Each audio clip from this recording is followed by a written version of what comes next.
Hi guys, welcome to the show. I hope you're doing great and feeling great. So on my channel, I like to encourage all people to use both hands equally in order to strengthen their body and their mind and become ambidextrous. So today I'd like to ask the question, why are almost all people using the right hand? 90% of people in the world are right-handed. 10 to 12% of people in the world are left-handed. And under 1% of all people in the world are ambidextrous, which of course means they can use both hands equally. So if you examine your own body, let's say you're right-handed, you're going to notice that you use your right hand to do everything. To write, play sports, do your chores, maybe play musical instruments. You're using your right hand for almost everything. And you hardly use your left hand to do anything at all. So isn't that strange? Why is it that almost all people are only using their right hand? So what I want to bring up is the fact that if you're only using your right hand, most likely you're only using your right leg as well. So this means half of your body is much more developed than the other half. So you're actually way stronger in one half of your body than the other half compared to the other half of your body. So this is why I propose that all people should use both hands equally in order to strengthen your entire body. So if you examine like human anatomy, you will see that the whole entire body has veins and arteries running through the entire body. So your heart is pumping your blood to your extremities. Your heart's pumping the blood through the arteries to your entire body, and then the veins return this blood, empty blood, to your heart. So if you begin to use both hands equally, wouldn't this mean that you're now developing both sides of your body with all the systems? Importantly, one of the systems, most importantly, the cardiovascular system, which is delivering blood to the entire body. Because that's the way our body works. Our body works by our heart delivering blood, which is nutrient rich, and then returning the empty blood cells back to the heart and repeating the process. So if you're only using one side of your body, that means one side of your body is much heavier because the blood vessels inside your body are much more developed. They're much more thick and bigger compared to the side of your body that's weak. The reason why the blood vessels on your stronger side of your body are bigger and more developed is because you're constantly using this side of your body. You know, play sports, kick a ball. So one side of your body is way less developed. And the blood vessels inside this side of your body, if you could look at your arms and maybe lift them up, put them down, so that you can see that your veins start absorbing the blood and your veins get bigger. While you might notice, if you're right-handed, that your right arm has much bigger veins and arteries, blood vessels, than your left arm.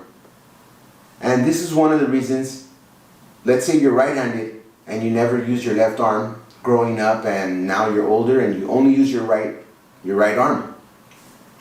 Well, what this means is your right arm, your blood, because the blood vessels are much more developed, this means that your heart can pump blood back and forth to your arm much faster than if you try to use your left arm. If you use your left arm, your arm is much less developed, so your heart can't pump blood to your arm as fast as it can to your right arm, because your right arm, the blood vessels are much more developed. So this is why it's so important to use both arms, both legs, both sides of your body equally. And that's because the blood traveling to, as I mentioned, your extremities. So when you begin to use your left arm, it's going to feel awkward. You're going to feel, very uncomfortable. But over time, you should keep practicing, because as I mentioned, most likely if you're right-handed, the left side of your body, the blood vessels are super weak and super small, super undeveloped. That's why when you try to write, when you try to play guitar, play sports, do many things. Let's say let's say you wanted to start using your weaker left hand today. You're going to find, as I mentioned, it's much more difficult. It just feels, like it takes much more concentration and just so much more work to use your left hand. And that's why, as I mentioned, because your heart is trying to pump blood to it and get it going. At first, your heart can't really do it. And not to mention all the other systems in your body too, like your muscles, your nervous system, which is controlling your arm. So when you start to practice using your left hand, you're going to develop everything in this side of your body. Blood vessels, muscles, your nervous system connection, everything will start to become much more developed, just like your right side. But this is what I recommend. When you're starting to use your weaker arm, just kind of like use it maybe for a day, or maybe within a couple of hours in that day. Set yourself a range of how much time that you can use your left hand. So the first time you use your left hand, you're just going to go at it, start writing. That's why I recommend maybe buy a guitar, because a guitar is it's very difficult to pick the strings and also play with your weak arm. It takes a lot of skill, concentration, and of course strength, focus. So when you're using your left arm to play guitar, it's very intricate. So then you're going to notice, oh my gosh, it's very difficult to use my left arm doing stuff like playing the guitar.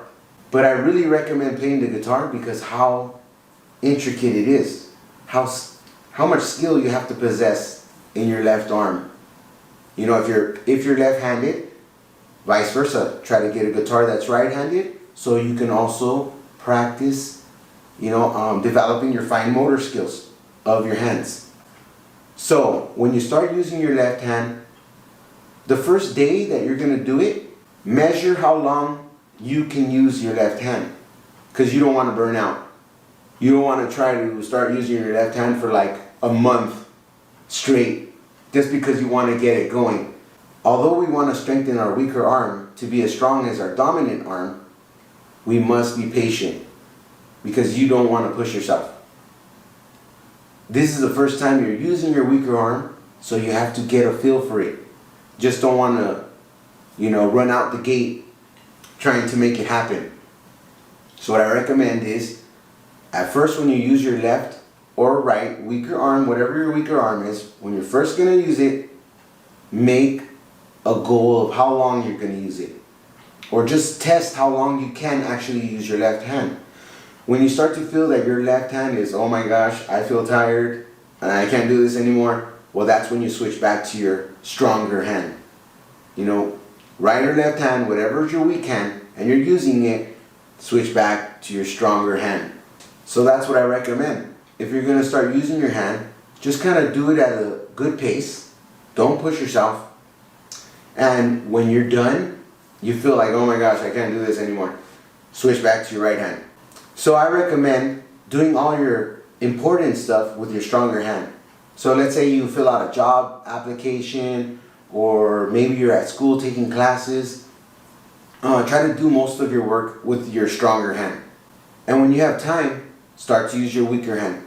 So you take care of all your responsibilities, because you need to have good penmanship when you're writing and submitting formal documents to your job, your school, whoever it is. You want your writing to look good. So just take care of that with your stronger dominant hand. And when you can, that's when you go back to practicing using your left hand. So the whole point is you're going back and forth, alternating. So I hope that helps give you an idea of how to use your weaker hand. You only use it for a set amount of time that you feel comfortable doing it with. And then after that, you feel tired, that's when you switch back to your stronger hand. And so by switching back and forth, that's how you're going to develop your weaker side of your body. I got an idea too, like let's say you're in school and you're using your non-dominant weak hand. Well, maybe you could tell your teacher, listen, I'm using my weaker arm because I want to develop it. I believe it's the future for my health. And then in the future, all people are going to hopefully start developing both sides to be stronger. But you can tell your teacher, I'm using my non-dominant hand, and my writing is not going to look that great. I hope you understand that and you have patience with me. But the purpose that I'm using my non-dominant hand is to build up the strength in my body. So that way, maybe at school, you can keep practice using your left hand as well. You know, go back and forth and your teacher will understand. That's why your writing looks terrible. But over time, you'll develop it. But yeah, I'm excited. I'm super pumped up. I got some of you guys commenting on my stuff, letting me know what you think, and you're very excited, and I appreciate you guys. I'm excited to teach you and let you know everything I know too.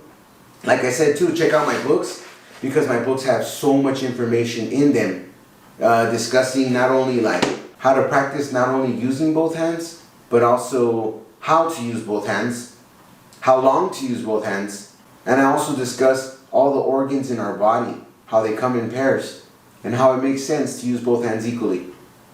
So thanks for watching today's episode. I hope you feel super pumped up and encouraged. Let me know what you think in the comments below. If you like this episode, go ahead and give me a like and subscribe. That way you can stay filled in with, you know, progressing in using both hands equally, which I believe totally is the future.